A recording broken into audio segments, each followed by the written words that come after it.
আপনি কি জানেন ভারতের প্রথম মোবাইল কলের সূচনা করেন একজন বাঙালি, তাও আবার আমাদের এই কলকাতার মাটিতেই। 31শে জুলাই 1995 সাল। কলকাতার রাইটার্স বিল্ডিং এর একটি ঘর তখন সংবাদ মাধ্যমের ভিড়ে ঠাসা। ক্যামেরার ফোকাসে বসে রয়েছেন তৎকালীন বাংলার মুখ্যমন্ত্রী জ্যোতি বসু। হাতে লম্বা অ্যান্টেনাওয়ালা একটি ফোন, নোকিয়া 2110। তিনি ডায়াল করলেন দিল্লির তৎকালীন কেন্দ্রীয় যোগাযোগ মন্ত্রী স্যার সুখরামকে।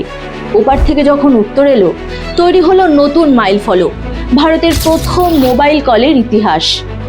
টেলিকম লাইসেন্স পাওয়ার মাত্র 9 মাসের মাথায় এই পরিষেবা চালু করে সমস্ত বিশ্বকে তাক লাগিয়ে দিয়েছিল আমাদের কলকাতা। এই হিস্টোরিক্যাল ঘটনার নেপথ্যে ছিল মোদি টেলস্ট্রা নামক একটি সংস্থা। বিকে মোদি গ্রুপ এবং অস্ট্রেলিয়ার টেলস্ট্রার যৌথ উদ্যোগে তৈরি এই পরিষেবার নাম ছিল মোবাইল নেট।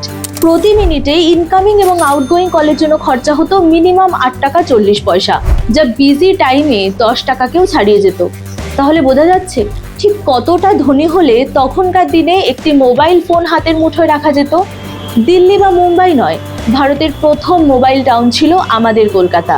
রাইটার্স বিল্ডিং থেকে শুরু হওয়া সেই ওয়্যারলেস কনভারসেশন আজ ভারতের কয়েকশো কোটি মানুষের হাতের মুঠোয়। কলকাতার এরকম নানা অজানা তথ্য জানতে সাবস্ক্রাইব করুন আমাদের ইউটিউব চ্যানেল রুটস অফ হেরিটেজকে, যেখানে ইতিহাস কথা বলে।